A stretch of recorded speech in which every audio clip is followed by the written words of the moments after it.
Hey guys, Trevor here, and today I'm going to talk to you about this really cool lens that I picked up on Amazon. It's by Canon, and it's a 50mm lens. So this is sometimes known as a prime lens. It's the lens focal length that is most synonymous with what you might see with your naked eye. And the reason why people like shooting with the prime lens is because it gives you the most natural kind of photograph possible.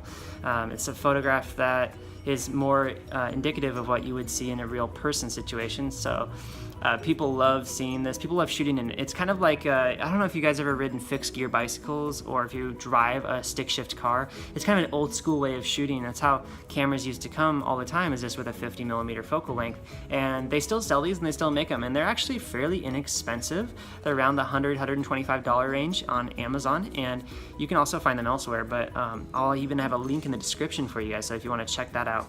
But yeah, this is a great photo lens, and I've actually enjoyed a lot taking pictures with it, because no longer am I trying to figure out the zoom and everything with my lens, but instead I'm moving my body around a lot more to get a different photograph, which is actually pretty fun. So it just depends on the type of photos you like taking and the style, and for me it kind of simplifies things a lot more. And I'm going to show you right now what the difference is between the stock lens and this lens on the camera. So let's take a look at that. I'll talk about the extras that are on this lens as well, and I'll share maybe a little bit more about what I like and some drawbacks of it. All right, let's get into it. So this is the normal stock lens that comes on the camera. It's a 18 by 55, and that's the zoom function right there. And the prime lens does not have a zoom function. This little bar here, all it does is focus on it. So I'm gonna go ahead and show you what it looks like right here on the regular lens, and then I'm gonna put the prime lens on it and show you what it looks like. So here, as you can see, this is all the way zoomed out. You can see my little collection of tents, hammocks, my drone, and my camera bag piled up there in my garage. But that's kind of gets you the idea. I'm not too far away, I'm really close to it, and you're able to see kind of the whole mess from just right there. So that's kind of nice, right? So that is the 18mm focal length on this stock lens. The quality is still really good, and it is definitely decent for being included with the camera, and it's perfect for beginners. Now I'm going to show you the zoom so you can see how well this stock lens zooms in. Alright, so now you can see it's zoomed in. It's actually all the way on that one little drone, which is kind of cool, and if I wanted to take a picture of it, all I need to do is hold down the button, it'll take the picture, and there it is. So that's my little drone. It's not too far away, it's right there, and takes a full picture of the actual drone itself, which is nice. So that's the 55 length, which is very close to the 50. So what we're gonna see here is actually pretty similar to this. So let me get this photo on here, and this lens. I'm gonna get it mounted on the camera and show you guys what it looks like. All right, there you go. Now we have this prime lens on. So actually, one thing that really sticks out to me with this is the aperture. The aperture is very wide on this lens as opposed to this one, and it is actually so much wider that there's a noticeable depth of field when you're taking pictures with it. Try to get out of the reflection there.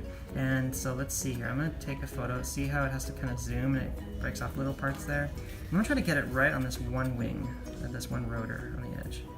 And let's go ahead and shoot that photo. Okay, let me just see that a little bit closer. You can't really see it because the pixels are kind of crazy, but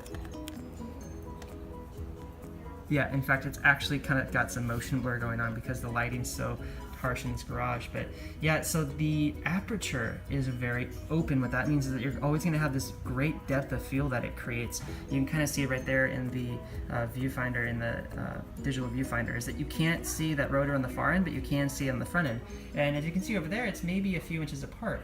It's really not that far apart, right? And you can't even see a depth of field with this camera, but with this one, with this lens, you can. And that's one more huge benefit I like about the prime lens, is it gives you this great depth of field no matter where you are, because the aperture is fixed. It's a fixed prime lens.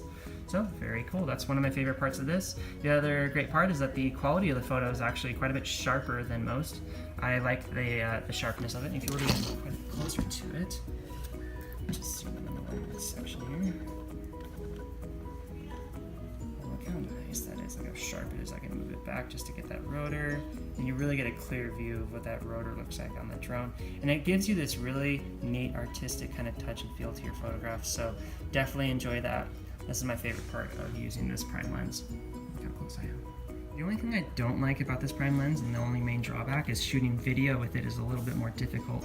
In order to focus on a moving subject, you kind of have to use the manual focus mode, and you have to use this little bar here, this little shifter bar, to always be focusing in and out.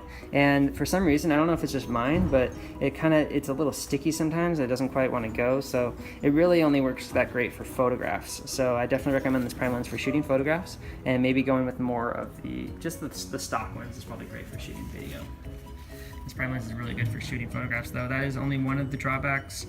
The other drawback, though, is that you cannot change the aperture. Obviously, that's the opposite of the pros. The Canon, you can't change it. So with that being said, shooting in high light situations or moving subject situations is a little bit harder to do, because you can't play with the lighting as well, and things will look blurry. But that just makes it all that much better for shooting still subjects, and especially subjects in low light conditions. It is perfect for this prime lens. So with that said, guys, I think the best person that would benefit from this prime lens is a nature photographer or a landscape photographer, or someone who's out there shooting photos of a still subject and wants to shoot photos in low light situations. Maybe even a person that shoots photos at night, like star photographs and stuff like that, would greatly benefit from this, because you can't get as open of an aperture as that with your regular stock lenses, and a lot of zoom lenses won't allow it either. So you have to get this prime lens to get that very open 1.8, 1.4 aperture, and so this one definitely helps with that.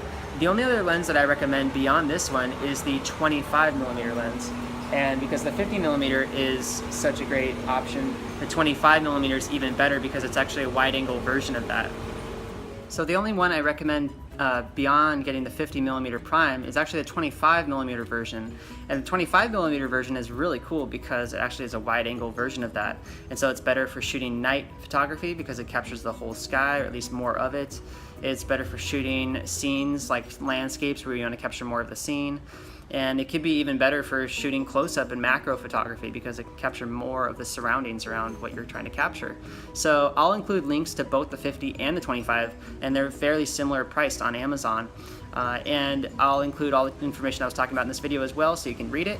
And if you guys want to follow my journey, just check out my blog. It's trevorjfenner.com. Subscribe to the channel, like the video, comment if you have any questions, and I'll see you guys out there. Take care.